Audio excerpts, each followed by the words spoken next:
Assalamualaikum warahmatullahi wabarakatuh. Nama saya Rahmatul Fitriana. Saya mahasiswa dari Institut Ahmad Dahlan Probolinggo. Jadi video ini saya buat untuk memenuhi tugas UAS untuk mata pelajaran analisis materi pada SMP atau MTS. Saya mengambil dari bahasa Arab. Gitu. Saya di sini juga akan memberi sedikit motivasi tentang bahasa Arab.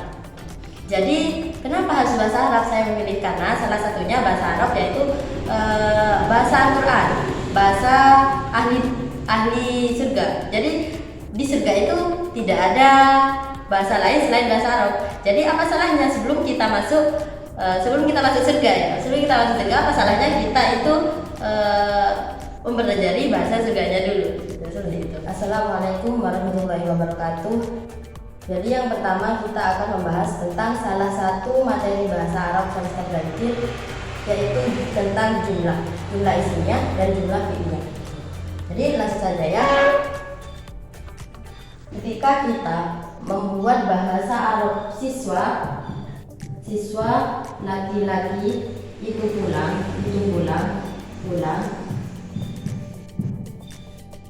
itu bahasa Arabnya at-thalibu yarji'u. At-thalibu yarji'u. Siswa laki-laki itu pulang. Kemudian ketika kita mempunyai opsi lain seperti yarji'u thalibu, at-thalibu yarji'u thalibu. Apakah ini boleh? Jawabannya ini boleh. Karena yang pertama yaitu dinamakan jumlah ismiyah. Yang kedua dinamakan jumlah fi'liyah. Jadi ini yang akan kita bahas, apa itu jumlah fi'liyah dan apa itu jumlah ismiyah gitu.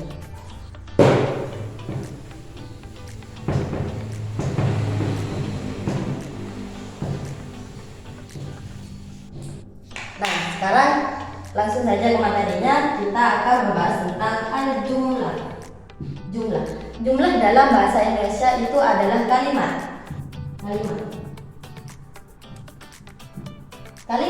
Jumlah ini dibagi menjadi dua.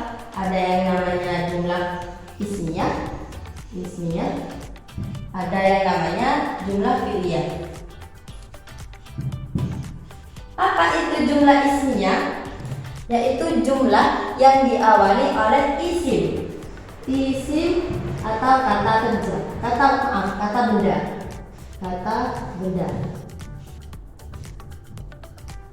Kemudian jumlah fi'liyah yaitu diawali oleh fi'il atau kata kerja.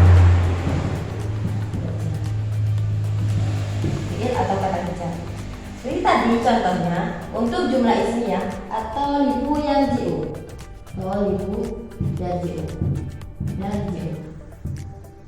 At-thalibu yarji'u. Ini isim. Diawali oleh isim atau kata benda. Di sini ini at-thalibu ini adalah isim. Kenapa dinamakan isim? Karena dia di sini ada al-nya. Itu. Salah satu tanda isim yaitu dia memiliki al, maka dari situ at-thalibu dinamakan isim. Kemudian kenapa ini dinamakan jumlah ismiyah? Ya tadi karena ini diawali oleh isim dan kemudian isim di sini, jumlah ismiyah di sini itu berupa mubtada dan khobar. Mubtada dan khobar. Di sini ketika ada isim, di sini selain ini isim, ini juga dinamakan isim ma'rifat. Kenapa ini dinamakan isim ma'rifat? Yaitu karena salah satu ciri isim ma'rifat itu memiliki al, sama isim ma'rifat. Jadi ketika ada isim ma'rifat di awal kalimat itu kedudukannya menjadi mubtada itu dibaca rofa atau dhamma. Ini di sini. Kemudian mana khobarnya? Khobar itu terletak setelah mubtada dan khobar. Ini berarti khobarnya ini di sini. Khobar itu namanya khobar. Khobar itu adalah kata atau kalimat yang terletak setelah mubtada gitu. Jadi ini artinya siswa laki-laki itu pulang. Itu sekilas tentang jumlah isinya. Kemudian di sini ada jumlah fi'liyah. Jumlah fi'liyah itu diawali oleh fi'il atau kata kerja. Tadi contohnya yang tadi yarji'u thalibu, yang thalibu yang thalibu yang jumlah isinya, kemudian dijadikan jumlah fi'liyah, berarti fi'ilnya yang ada di depan gitu. Yarji'u thalibu.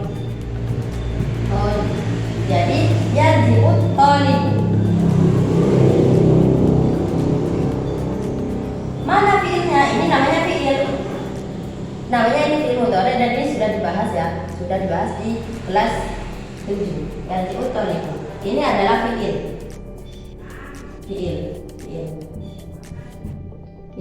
Ini adalah fa'il. Fa'il itu adalah subjek ya. Fa'il itu pasti terletak setelah fi'il. Dan fa'il sama hukumnya dibaca rafa atau dhamma. Jadi ketika ada dua kata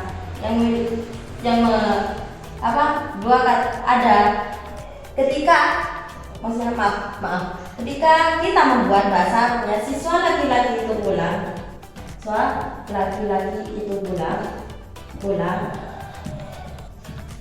maka kita bisa menggunakan at-thalibu yarji'u ataupun yarji'u thalibu, sama. Artinya sama, siswa laki-laki itu pulang. Bedanya cuman di sini ada yang namanya jumlah isinya, ada yang namanya jumlah fi'liyah. Ini hanya susunannya saja yang tidak sama, seperti itu. Dan target dari pertemuan atau dari pelajaran ini yaitu siswa mampu membedakan struktur kalimat nominal atau jumlah ismiyah dan verbal yaitu jumlah fi'liyah. Kemudian untuk yang kedua saya akan membahas tentang salah satu materi dari semester genap yaitu tentang isim dhamir. Apa sih dhamir itu? Dhamir yaitu adalah kata ganti. Ini macam-macamnya isim dhamir itu ada beberapa ya. Satunya huwa, humahum, dia, huma, huna, anta, antuma, antum, anti, antuma, antuma, anta, ana, huwa, humahum, dia, huma, huna, anta, antuma, antum, anti, antuma, antuna, ana, nahnu. Jadi di sini dhamir kata ganti itu ada ini macamnya ada sekian. Huwa di sini huwa, humahum, dia, huma, huna ini memiliki arti dia. Jika dia berarti dia adalah orang yang sedang dibicarakan. Huwa artinya dia laki-laki satu. Huma dia laki-laki dua. Hum dia laki-laki tiga atau banyak seterusnya. Kemudian dia ini adalah dia perempuan satu. Huma perempuan dua. Huna artinya perempuan banyak atau tiga. Anta, antuma, antum, anti, antuma, antuna itu memiliki arti kamu. Berarti jika itu kamu berarti orang yang sedang diajak bicara. Nih. Anta artinya kamu laki-laki satu, antuma artinya kamu laki-laki dua, antum artinya kamu laki-laki tiga. Anti artinya kamu perempuan satu. Ini tiga atau banyak ya seterusnya. Terus antuma itu kamu perempuan dua. Antuna itu kamu perempuan banyak. Tiga atau seterusnya itu banyak. Ana di sini artinya saya. Nahnu artinya itu kita. Jadi itu. Penggunaannya gimana gitu? Penggunaannya gimana? Seperti Huwa zaidun. Huwa zaidun. Zaidun. Huwa zaidun contohnya. Zaidun. Huwa zaidun. Huwa di sini termasuk isim ma'rifat. Tadi kita sudah membahas bahwasanya isim ma'rifat itu salah satunya isim yang ada a, isim dhamir, isim isyarah, nama atau alam ya. Di sini huwa termasuk isim dhamir, berarti ini adalah isim ma'rifat. Isim ma'rifat yang ada di awal kalimat berarti menjadi mubtada. Gitu ya. Setelah mubtada pasti ada khobar. Ini namanya khobarnya. Gitu. Ini. Berarti huwa zaidun. Dia laki-laki satu adalah Zaid. Zaid ini kan satu.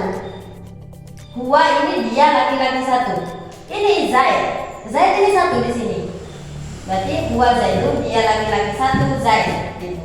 Kemudian kalau yang rumah, misal kita pakai contoh yang apa ya? Yang pakai kalimat ya. Oh tunggu dulu, sebelum contoh kalimat, ada metode mudahnya untuk menghafalkan isim dhamir. Jadi misalnya ini, cara pertama, huwa huma hum, lagi ya, huwa huma hum, hiya huma hunna, anta antuma antum, anti antuma antunna, ana nahnu.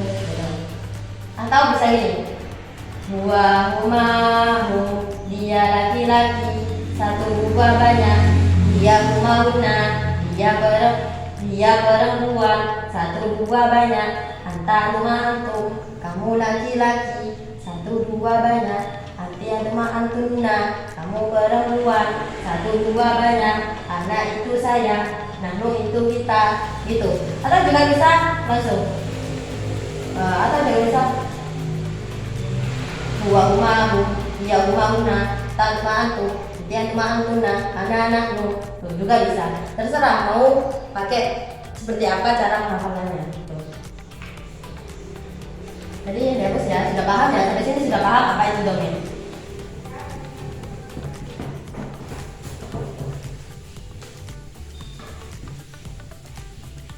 Kemudian contohnya yaitu misal ana so'imun. Dari saya contohnya ana so'imun, ana so'imun. Artinya saya puasa. Ana ini dhamir. Ana berarti kalau ana itu berarti satu ya. Ana satu. So'imun di sini so'imun orang yang berpuasa, berarti saya puasa. Tuh. Kemudian untuk contoh yang lain sudah. Contoh dhamir.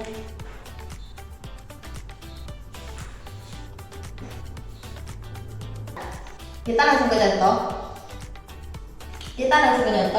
Misal kita akan membuat kalimat dia laki-laki, dia seorang laki-laki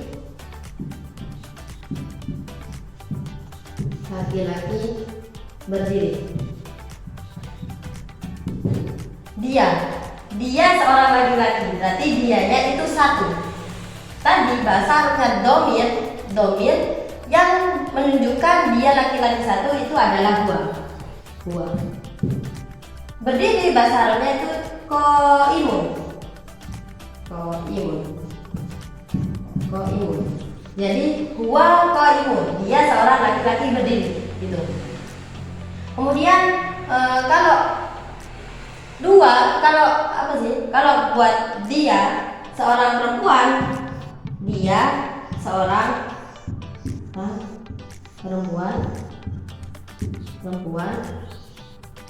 berdiri, jadinya dia, karena dia seorang perempuan itu bahasa domirnya, domirnya itu dia qaimatun.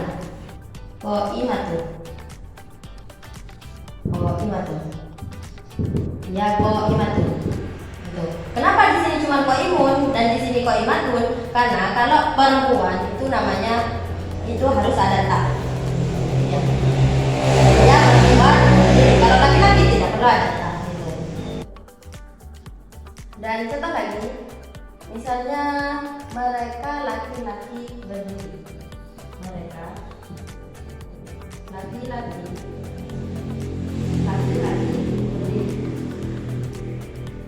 Mereka laki-laki berdiri.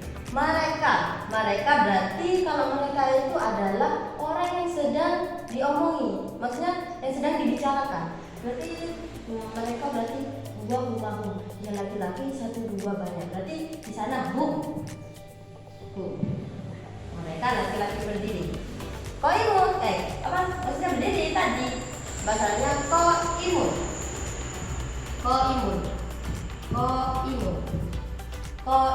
Qaimun tadi buat satu laki-laki ya. Berarti kalau buat mereka laki-laki banyak itu qaimuna.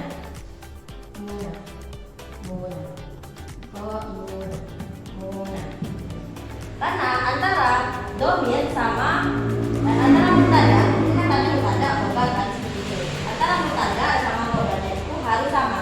Jika ini 3 orang berarti ini juga harus 3 orang, maksudnya 3 orang lebih. Maksudnya 3 orang itu banyak ya, masuk ke banyak. Kalau ini 2 orang, misalnya Huma ini kan dia laki-laki. Huma qaimani. Nah, perbedaannya di sini. Kalau hum banyak itu menggunakan waw nun. Kalau huma ini kan ini ya. Huma 2 ini menggunakan alif nun. Itu bedanya di situ. Jadi di sini hum qaimuna, mereka laki-laki berdiri. Hum qaimuna. Kemudian huma qaimani, mereka laki-laki 2 berdiri seperti itu. Dan untuk pencapaian pembelajaran materi ini yaitu siswa harus memahami penggunaan kata ganti orang, kata sifat, dan kata kerja dasar dalam sebuah kalimat. Mungkin hanya ini yang dapat saya sampaikan, kurang lebihnya mohon maaf, dan sepertinya lebih banyak kekurangannya ya. Jadi saya mohon maaf sebesar-besarnya karena di sini saya belajar, teman-teman juga belajar. Jadi mohon dimaklumi jika banyak kekurangannya karena tidak ada sesuatu yang sempurna dan kesempurnaan itu hanya milik Allah Subhanahu wa taala. Jadi mohon dimaklumi ya. Assalamualaikum. Ila liqa.